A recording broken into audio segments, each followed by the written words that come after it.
안녕하세요. 카톡에 성경을 읽고 오시면은 오늘 모두가 좀 재밌는 담화 후 토론이 될 거라고 했는데 얼마나 많이 읽어 오셨는지는 잘 모르겠습니다. 이 야곱은 성경에서 보면은 참 이야기거리가 많은 사람이죠. 많은데, 어, 지금 이제 잠시 화면을 공유하겠습니다.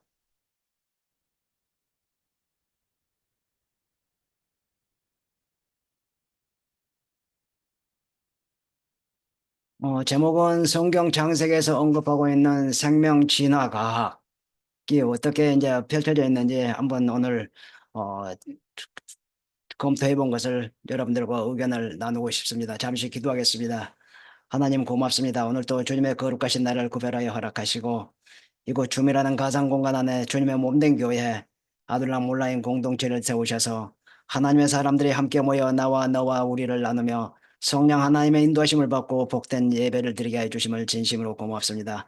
이 시간도 주의 사람을 또 다마인으로 세워주셨사오니 하나님의 성령 하나님의 인도하심 가운데서 감당케 하옵소서. 살아계신 주님 안에서 간절히 기도드리옵나이다. 아멘. 이 야곱이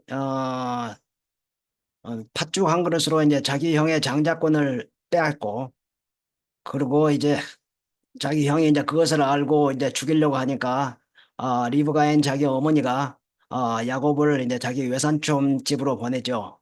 그래서 외삼촌 집에 가서 이제 살면서 외삼촌의 두 딸 그리고 이제 몸종들까지 네 살의 네 여자들을 가지고 이제 그 데리고 살면서 거기에서 이제 어떻게 살아왔으며 또 부를 이루고 거기를 떠나왔는지 그런 과정들이 이 창세기 30장에 보면은 잘 나와 있습니다. 그래, 창세기 30장 25절에서 43절까지 말씀을 보면은 이제 아마 이렇게 지금 이제 많은 뭐 기독교인들이나 목사들이나 신학자들이 여기에 동의할지는 어찌할지는 모르지만은 이게 생명 진화 과학이라고 하는 관점에서 보면은 어 굉장히 그 재미있게 그 말씀들이 그 펼쳐져 있습니다.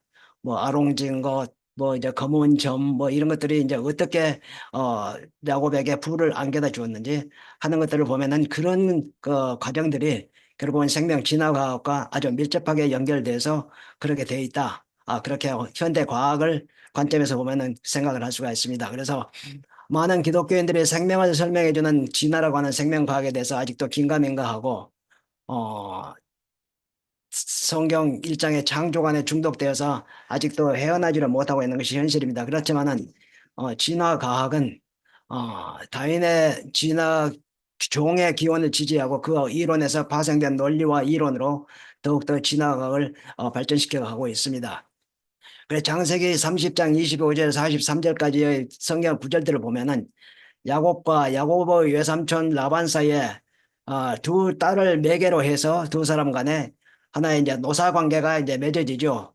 주인과 이제 일꾼으로 맺어지는데 외삼촌인 라반이 두 딸들을 핑계로 sek양도 주지 아니하고 하면서 이제 자기를 부려먹기만 하면서 엄청난 부를 이루었지만은 야곱은 이제 가만히 생각해 보니까 자기에겐 부양해야 할 여자들과 자식들도 있고 그러는데 이게 뭐 이제 좀 여러 가지로 이제 손해를 본다 하는 그런 생각도 들고 그리고 요셉을 낳은 후에 야곱도 이제 나도 살아야 되겠다는 생각으로 라반에게 가족들을 데리고 나도 살림을 챙겨야겠으니 허락해 주시오 하고 이제 승부수를 던집니다. 하지만 라반은 욕심이 많은 자라 야곱으로 인해 자기의 재산이 엄청 늘어났음을 잘 알고 있기에 라반이 이제 야곱에게 묻기를 야 그러면은 무엇을 주면 계속 일할래? 아니 야곱은 양떼와 염소떼에서 얼룩진과 점이 있는 것과 검은 것들을 새끼들을 가려내서 이것들을 나한테 세경으로 주시오 하면서 이제 딜을 합니다. 그러면서 구두로 상호 양호각서를 체결을 하고 약속을 했지만은 라반은 이제 속임수 장난으로 무늬와 색깔이 있는 양과 염소들을 자기 아들들에게 줘버리지만은 야곱은 과학을 알기에 지혜를 발휘해서 라반의 지부저분한 장난에도 개의치 않고 이제 계속 또 하면서 큰 부름을 이루게 되었다는 사실을 성경은 아래와 같이 기록을 하고 있습니다. 아쉬운 것은 이제 다윈이 종의 기원에서 이 성경 구절을 인용을 했더라면은 진화에 대한 기독교의 인식도 크게 달라졌지 않았을까 그런 생각을 한번 해봅니다. 그래서 보니까 창세기 30장 37절은 야곱은 미루나무와 감복상나무와 프라타다스 나무에서 푸른 가지들을 꺾고 껍질을 벗긴 다음에 벗긴 가지에 흰 무늬를 냈다. 야곱은 껍질을 벗긴 그 흰 무늬 가지를 못먹이는 구유 안에 똑바로 세워놓고 양떼가 와서 물을 먹을 때에 바로 눈앞에 세워놓은 그 가지들을 볼 수 있게 하였다. 양들은 물을 먹으러 와서 거기에서 교미를 하였다. 양들은 껍질 벗긴 그 나뭇가지에서 교미를 하고서 줄무늬가 있거나 얼룩이 지거나 점이 있는 양을 낳았다. 야곱은 이런 새끼 양들을 따로따로 따와 나왔다. 라반의 가축대 가운데서 줄무늬가 있거나 검은 양들은 다 가려냈다. 야곱은 이렇게 자기 가축대를 따로 떼어 가려내서 라반의 가축대와 섞이지 않게 하였다. 야곱은 튼튼한 암컷들이 교미할 때는 물먹이는 구유에 껍질 벗긴 가지들을 놓아서 그 가지 앞에서 교미하도록 하곤 하였다. 그러나 약한 것들이 교미할 때는 그 가지들을 거기에 놓지 않았다. 그래서 약한 것들을 라반에게로 가게 하고 튼튼한 것들은 야곱에게로 오게 하였다. 이렇게 해서 야곱은 큰 부자가 되었다. 야곱은 가축대뿐만 아니라 남종과 여종, 낙타와 나귀 등 크게 이제 거느리는 그런 부자가 되었습니다. 그래서 이제 여삼촌 라반의 꼼수에 반발해서 야곱이 나 떠나겠소 하면서 이제 농성 투정해서 얻는 방법이 방금 이제 성경 구절에서 이야기한 대로 진화 과학 내용인데 라반이 자행하는 야곱에 대한 노동 착취와 인권 탄압 만행을 야곱이 어떻게 이겨내고 악랄한 라반에게 통쾌한 복수를 하는지를 아주 역동적으로 설명하고 있습니다. 이때의 아롱진과 점박이, 금정무늬의 짐승들, 정, 양, 염소, 가축들의 번식 기술로 야곱이 엄청난 부를 이루고 라반에게 확실히 보복하는 데 사용한 기술의 핵심은 바로 이제 오늘날 관점의 과학 관점에서 보면은 생명 진화 과학이라 그렇게 이야기를 할 수가 있겠습니다. 다윈의 종의 기원을 보면은 이 진화론의 핵심은 자연 선택입니다. 자연 선택이라고 강조하고 현대의 생물학도 이론 없이 동의하고 있습니다. 아직까지 굳건한 이론으로 자리 잡고 있습니다. 이 자연 선택의 개념을 설명하는데 동원되는 짐승은 기린입니다. 기린이 왜 그렇게 긴 목을 가졌을까? 다윈은 유리한 변이의 보존과 유해한 변이의 배제를 자연 선택이라고 부릅니다. 잎을 먹는 곤충은 초록색을, 나무 껍질을 먹는 동물은 얼룩덜룩한 회색을 띠는 것, 높은 산에 사는 뇌조는 토탄지를 땅에 색을 띠는 등 이런 색깔들이 그 새와 곤충들을 위험으로부터 보존하는데 필요합니다. 바꿔 말하자면 오늘날 우리가 보는 현생 인류 사피엔스를 비롯한 동식물들은 자연의 변화에 따라 적응하지 못한 것은 멸종되고 적응한 것들만 살아남은 결과물에 불과한 것이라 그렇게 이야기를 할 수가 있습니다.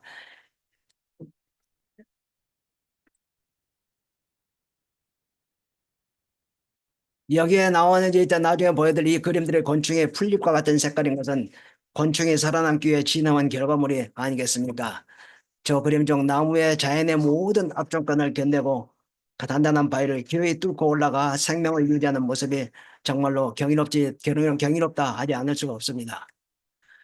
뭐, 왜 이런 동식물들 뿐이겠습니다. 사람들 역시도 자연 선택의 원리로 어, 유리한 변이는 보존되면서 계속 진화하여 현생 인류가 되었고 다른 자연계 안에 존재하는 모든 생명체들도 자연 선택의 원리로 진화해 오고 진화해 가고 있습니다.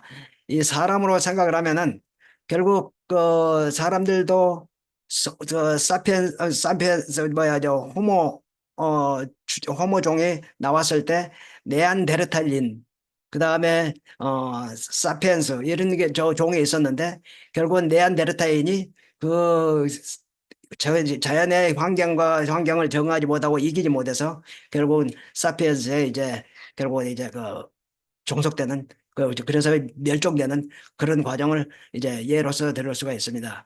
자, 여기에 그림을 보면은 사람이 어떻게 이제 원숭이가 어떻게 사람으로 진화했는지도 보여주고 있습니다. 이렇듯 이 곤충들이 나뭇잎을 띠고 나무에서 이제 기생을 하면서 자기를 철저히 이제 카무플라이치 하고 있죠. 또 여기는 이제 매미가 이렇듯 나무 색깔을 위해서 자기의 생명을 보존하고 있습니다. 여기는 또 이제 이 바위를 악착같이 뚫고 올라온 나무를 보여주고 있습니다. 여기다 이제 부엉이가 이게 나무 색깔을 하고 어떻게 자기 자신을 보호하고 있는지 또 이런 이어치가 어떻게 자기를 나무 색깔과 같이 해서 보호하고 있는지 또 하나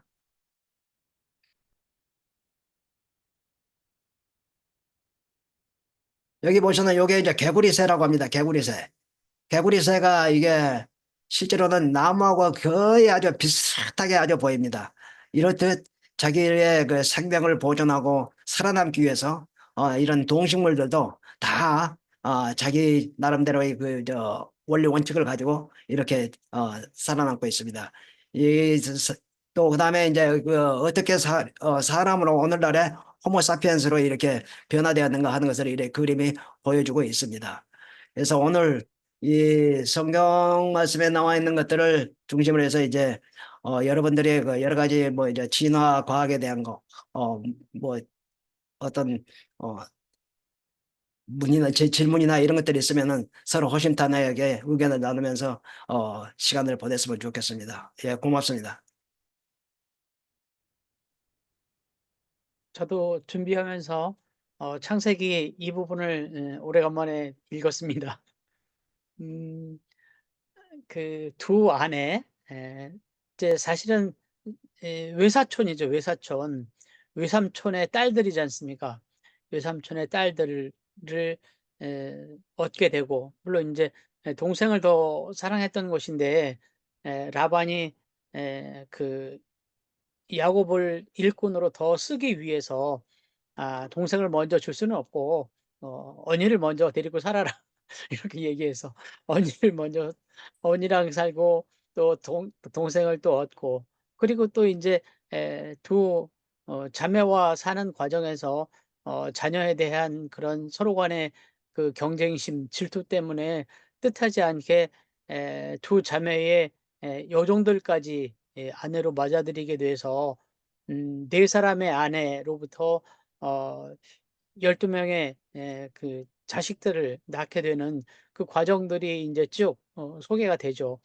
소개가 되는데 이제 요셉, 우리 성경의 또 중요한 주인공이 되는 요셉을 낳은 이후에 이제 나도 우리 가족을 위해서 일가를 이루어야 되지 않겠느냐. 나도 이제 내 식구들을 위해서 먹고 살아야 되지 않겠느냐. 이런 핑계를 가지고 이제 나오게 되는 이야기가 나왔습니다. 박 선배 현재님 말씀해 주십시오.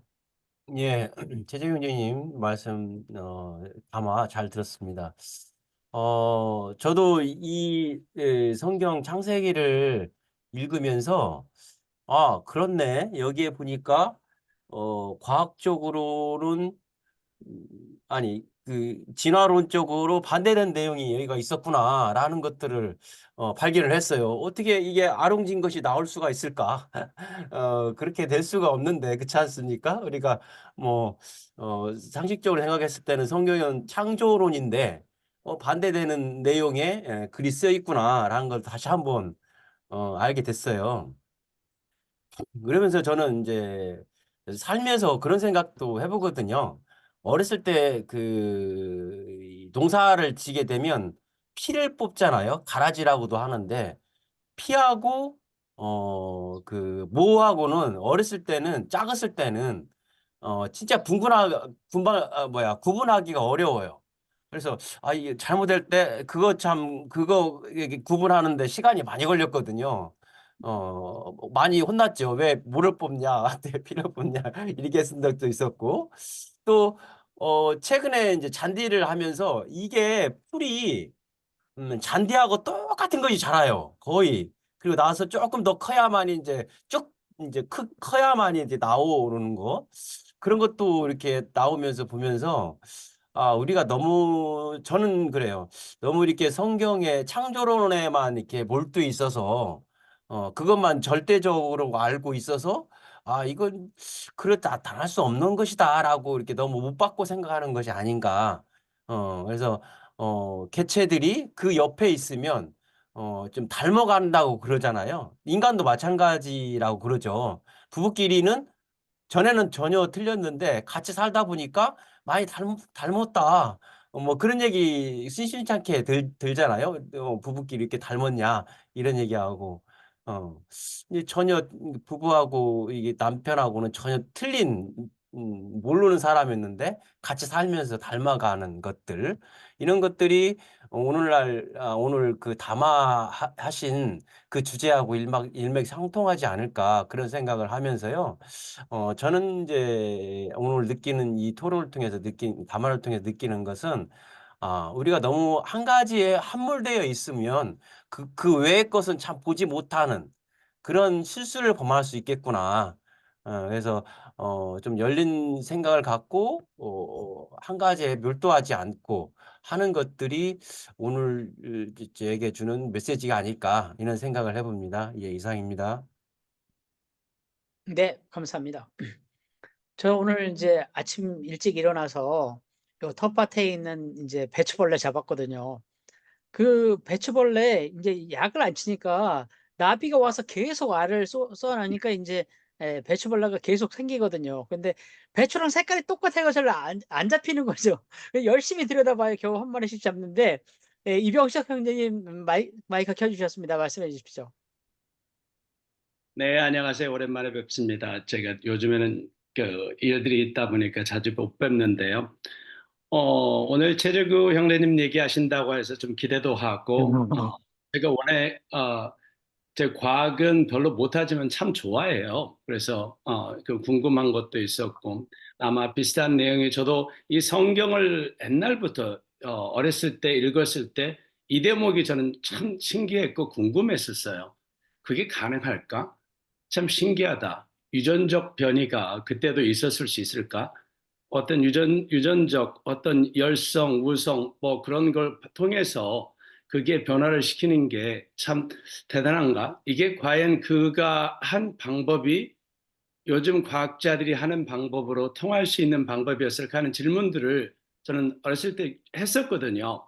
그리고 그것을 계속 생각했을 때도 그럴 것 같기도 하고 어떤 때는 아닐 것 같기도 하고 좀 이게 지금 제가 과학적 지식이 없어서 그게 맞는 지식인지 어쩐지는 참 모르겠다는 생각이 했었어요.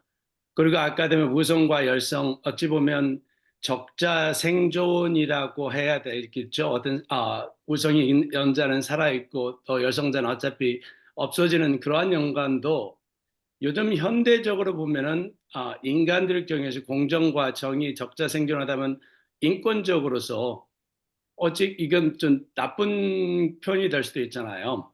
과연 또 그거는 또 어떻게 우리가 받아들여야 될지, 어? 부족한 사람들 아니면 부족한 동물들, 다리가 절거나 불편한 그런 동물들 아니면 또 인간들도 우리가 과연 그것을 어떻게 받아들이고 사랑해야 될 존재라고 하지만 또 그것은 적자생존이니까 그렇게 받아들여야 돼. 그것은 인간의 윤리고 뭐 자연의 섭리니까 받아들여야 돼. 라고 하는 것도 질문이 생기는 것 같고요. 또한 저는 이제 이런 생각도 해봤어요. 이게 과연 이게 과학적으로 유전적으로도 이루어졌던 게 맞을까? 그러면 맞을 수도 있겠지만 또 아니면 이 야곱이라는 사람이 참 어, 선명한 사람이 아니었는가도 생각해 봤어요. 어떤 면이냐면 동물들이 어떤 동물과 어떤 동물들이 교미를 하니까 어떤 형질의 동물들이 나오더라는 것을 보고 관찰했던 그러한 모습도 있지 않았을까 하는 생각도 해봤어요. 그러니까 이러한 동물들이 이러한 환경에서 하니까 이런 동물들이 나오더라. 그런 어떤 자기 나름대로의 오랫동안 동물들을 키우면서 통계학적, 경험학적으로 느껴지는 그러한 것들이 작용돼서 그러한 동물들끼리 교미할 수 있도록 또 그러한 환경을 만들어주는 것 역시도 작용하지 않았을까 하는 생각도 해봤어요. 그러니까 뭐 그 여러 가지 그 세 가지 나무를 가져다 껍질을 벗겨놓고 하는 작용도 될 수 있었겠지만 또한 그런 자기 경험적으로 이런 동물과 이런 동물을 했더니 이런 게 나오더라 하는 자기 경험이 여기서 많이 작용하지 않았을까 하는 생각도 해보게 됐습니다. 감사합니다. 네. 이동규 형제님 마이크 켜 주셨습니다. 말씀해 주십시오. 예, 김수일 형제님, 오늘 정하신 특송, 열애, 이태석 신부님, 그, 윤심의 가수 부르는 거 잘 들었고요. 그 다음에 최재형 형제님 창세기 내용 잘 들었는데, 먼저 특송에 대한 소감 먼저 말씀드리면, 우리 김수일 형제님이 평소에 페이스북을 보면 불교 얘기도 많이 하시고 이슬람 얘기도 하시고 천주교 얘기도 많이 하시고 이렇게 하시고 오늘 우리 아둘람 특색이 나타나게 특송할 때 천주교 신부님 얘기를 대중가요를 해서 하는 부분들이 아둘람이 그동안 갖고 있는 여러 가지 그 색깔에 굉장히 걸맞지 않았는가 이렇게 생각을 합니다. 왜 그런가 하면 그 보통 이제 열애 윤신의 가수가 얘기할 때 에로스적인 사랑 위주로 그게 됐는데 그거를 예수님의 사랑 이태석 신부가 아프리카에 의료 활동을 하는 아가페적인 걸로 바꾸니까 뭔가 크로스오버 식의 느낌도 좀 있고 그다음에 좀 융합 뭐 이런 느낌도 있고 그래요. 그러니까 저는 보통 다른 분들이 다원주의적 얘기를 하는 걸 상당히 비판했던 사람인데 김수일 형제님이 오늘 이렇게 하신 것들은 그렇게 비춰지지 않고 뭔가 통합적이고 융합적이고 그다음에 아까 얘기한 것처럼 좀 크로스오버적인 뭐 문화적인 그런 느낌이 있어서 아둘람 특성으로 상당히 좀 좋았다라는 그런 소감이었고요. 두 번째 그 최재경 형제님 얘기를 들으면서 오늘 새로 깨달았던 게 개인적인 색깔. 아, 이게 한국 근대소설 김유정의 봄봄과 비슷하구나. 봄봄도 그 자기 딸을 두고 사위를 세겜 안 부리고 막 속여먹고 다음에 결혼시켜줄게 하는 그 내용이 오늘 라반과 야곱의 그 딸 라헬, 그 김유정의 봄봄에서는 점순이죠. 그런 거와 같다라는 그런 생각을 한번 해봤고요. 그 다음에 야곱이 계속 트릭을 부리고 있구나. 아버지 이상한데 그 장자권을 뺐을 때 털이 이렇게 수북히 난 가짜를 줘서 넘어가게 하고 오늘도 이렇게 얼룩지게 그 전박이 있는 동물을 이렇게 해서 라반의 재산을 이렇게 하는 참 트릭에 강한 성경 인물이구나 라는 그런 생각을 저는 해봤습니다. 그리고 아까 이병석 형제님 얘기 저도 동의했고요. 이게 과연 가능할까?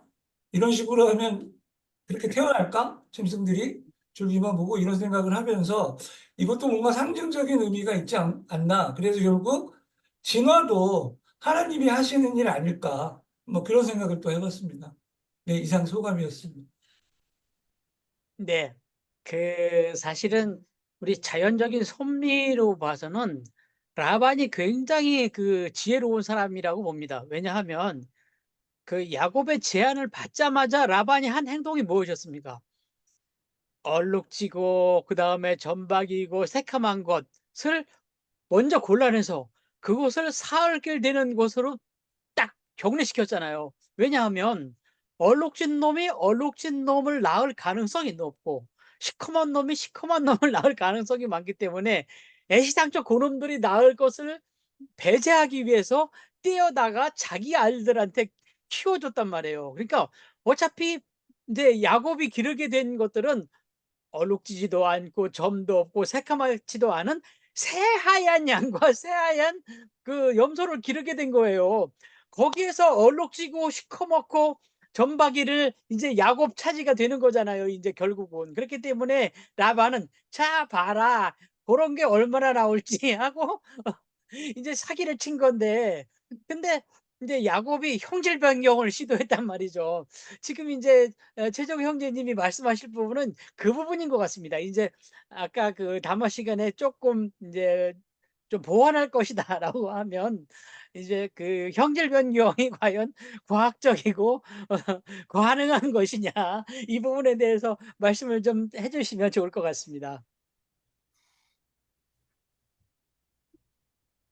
그런 과정들은 이제 생물학적으로도 다 증명이 되고 있고 증거가 많이 남아 있는 것 같습니다. 그래서 지금 자연에 이게 지금 돌아가는 상황들을 보면은 특히 예를 들어서 그 파푸아 뉴기니 같은데 그런 곳에 그 정글에서 벌어지는 그 수십만, 수백만, 뭐 수천만 종의 그 동식물들이 벌이는 그런 그 진화의 그런 관점들을 보면은 그 진화의 그런 행태들을 보면은 그런 것들은 얼마든지 벌어지고 있고 또 이루어질 수 있을 것이라고 생물학은 그렇게 이제 그 증명을 하고 있고 증거를 하고 있다고 그렇게 생각을 합니다.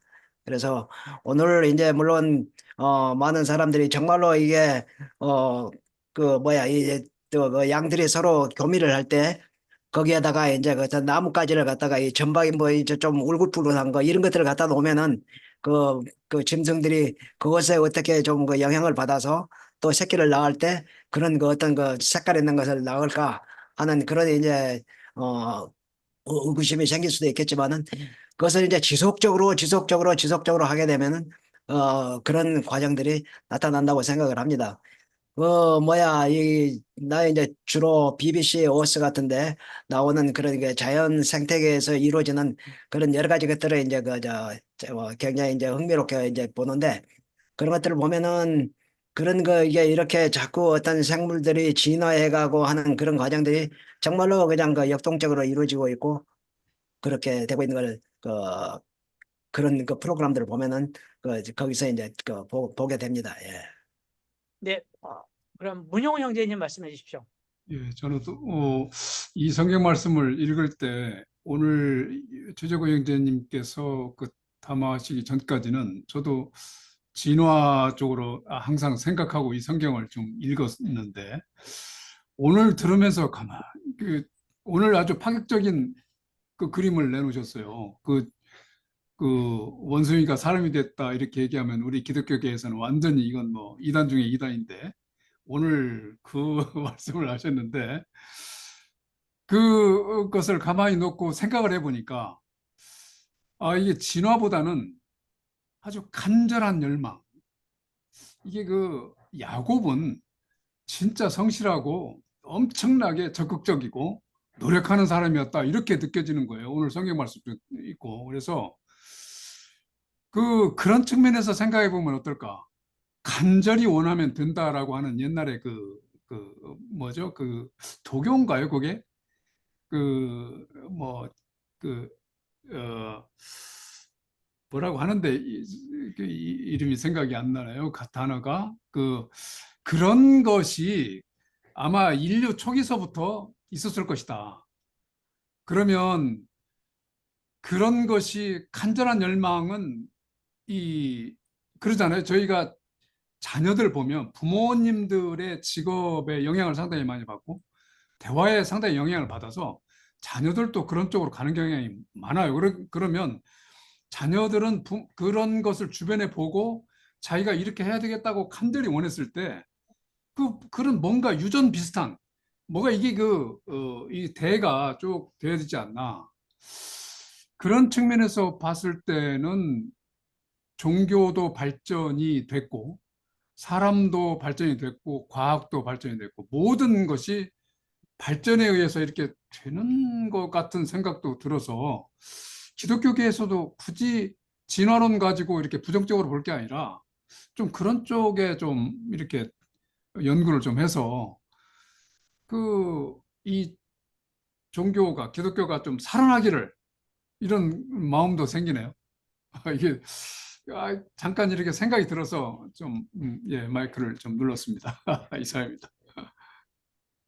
네, 감사합니다.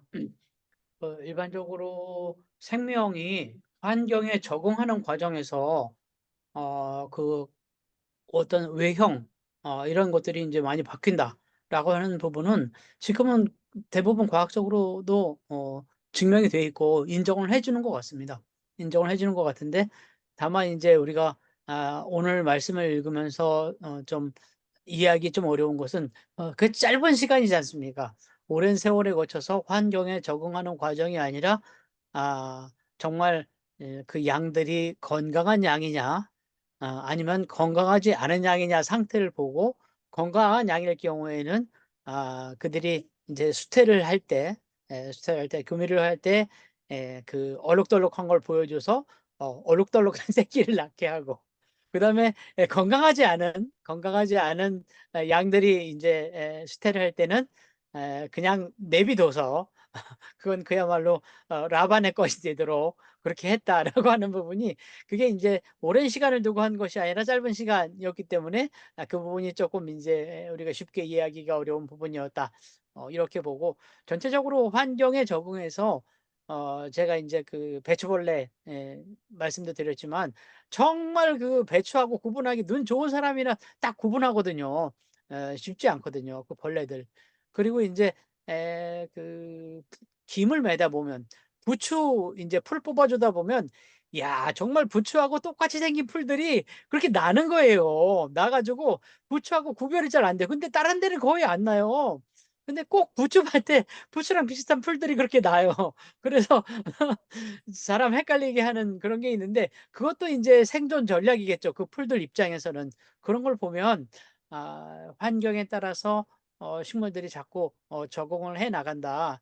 이 사실들을 우리가 알 수 있을 것 같습니다. 다만 이제 요 부분은 이제 좀 극적인 다이나믹한 어떤 효과를 노리기 위해서 이렇게 좀 설명한 것이 아닌가 이런 생각이 듭니다. 이런 생각이 들고 라반이 갖고 있는 그 생각도 굉장히 그게 인제 정상적인 이야기죠.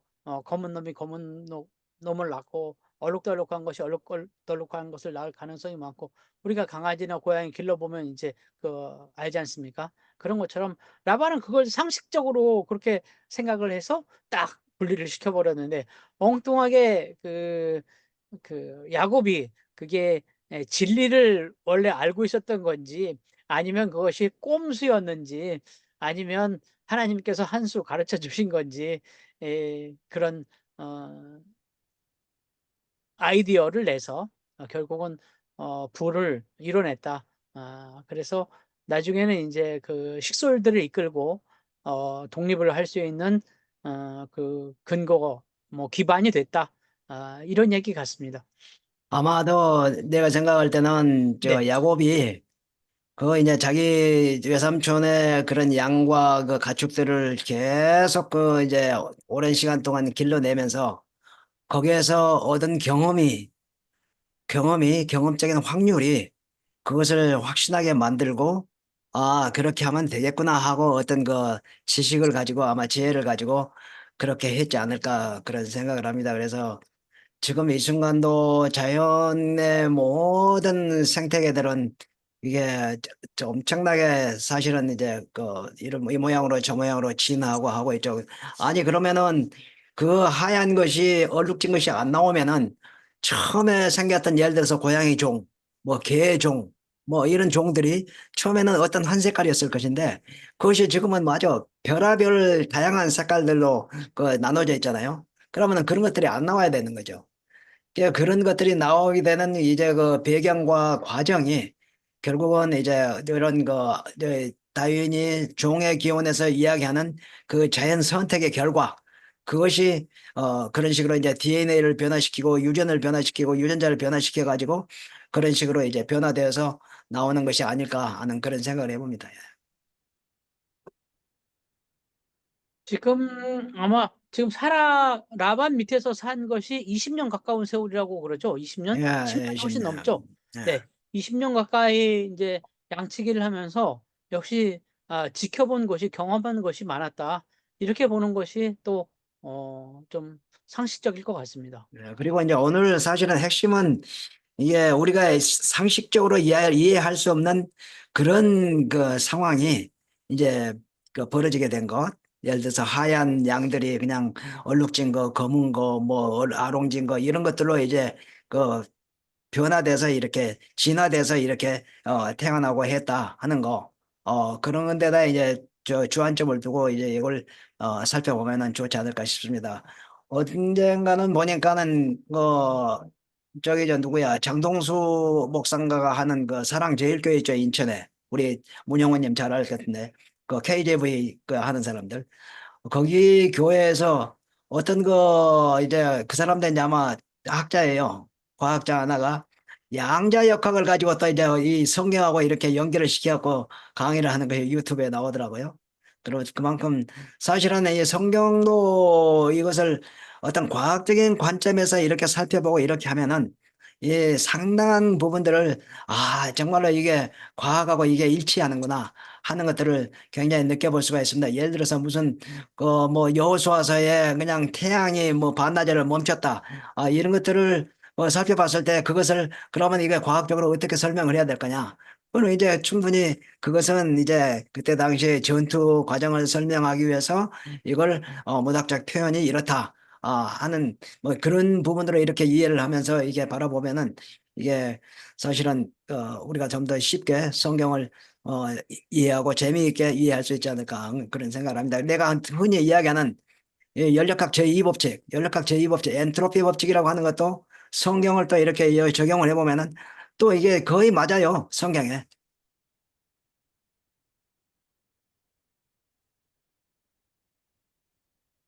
네, 재미있습니다. 네, 그 시간이 많지는 않은데 오늘 말씀 안 해주신 몇 분 더 말씀해 주시면 조금만 더 말씀을 좀 더 들어보고 했으면 좋겠습니다. 권혁태 선생님, 그 수학자로서 수학자로서 오늘 말씀을 어떻게 들으셨는지. 저는 너무 재밌었어요. 지금 오늘 이야기는요. 전번 주에 우리 문영은 형제님 아는 것이 병이다, 모르는 게 약이다. 그 속편인 것 같아요. 이게 사람이 쥐뿔도 모르면서 한다 그러고 뭐 진화는 없다, 뭐 기적은 없다. 그 성경이 전부 진화 이야기고 진보 이야기고 발전 이야기고 이런 무한한 세계가 나와 있는데 사람이 쥐뿔도 모르면서 이건 틀렸다 맞다 내가 안다 이런 게 이게 문제죠. 저는요 요한복음을 볼 때 요한복음이 전부 기적 이야기 아닙니까? 그러니까 야곱이 하는 우생학적이라든가 변형이라든가 또 요즘 생겨나는 동성애자라든가 돌연변이라든가 얼마든지 있을 수 있는 천동설도 맞고 지동설도 맞고 다 맞는데 그러고 맞는데 이게 모르면서 자꾸 그걸 주장을 하는 거 이것이 문제죠. 그러니까 중요한 거는 우리 생각이 진화해야 되고 우리의 사상이 진화해야 되고 이제 이런 게 중요한 것 같아요.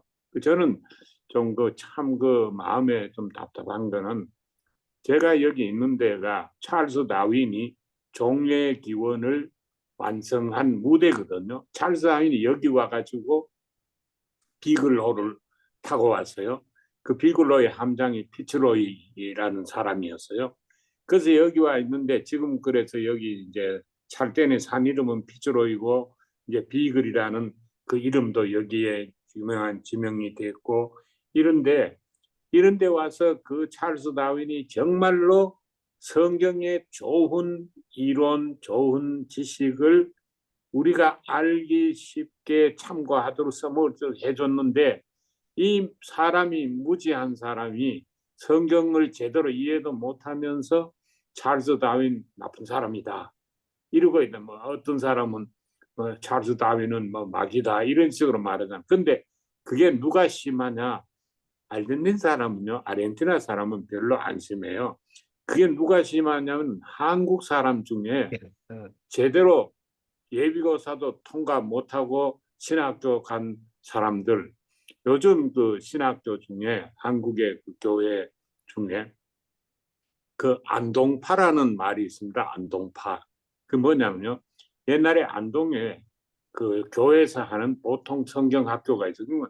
인가족, 제가 이제 어릴 때 있던 신학교요.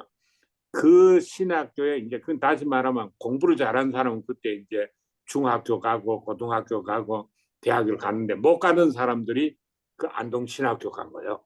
가난하고 우리 안동 시골에 지질이 가난하고 무식하고 못한 사람이 안동 신학교를 갔어요. 근데 그 사람들이 지금 한국 교회에 전부 그 뭡니까 지도자입니다. 지도자. 그거 뭐냐면 그 이제 대표적인 게 뭐 김삼한 이런 사람이에요. 그러니까 이게 전부 뭐 A 학점을 받든가 뭐 아니면은 우등생이든가 이러면 될 텐데 그것도 아니고 예비고사도 못 가고 삼수 사수 하다가 수도 못 받고 양가만 받다가 뭐 이런 사람들이 하다가 어떻게 하다가 권력 잡고 어느 쪽에 기반 잡으니까 지가 안다고 지 말 아닌 건 다 틀렸다 이러거든. 그런 현상이 어떻게 이런 한국 사람 같이 똑똑한 백성이 많은 나라에 그런 사상이 이제 기생을 했는지 참 답답하다 이제 그런 생각이 들거든요.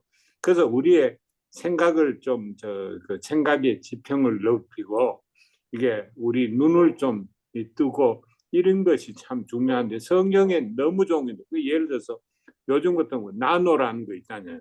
그 나노라는 그 능력이나 그 이제 우리 capacity 그런 특별히 기능에 있어서 기적이 크다고 힘 있는 게 아니잖아요.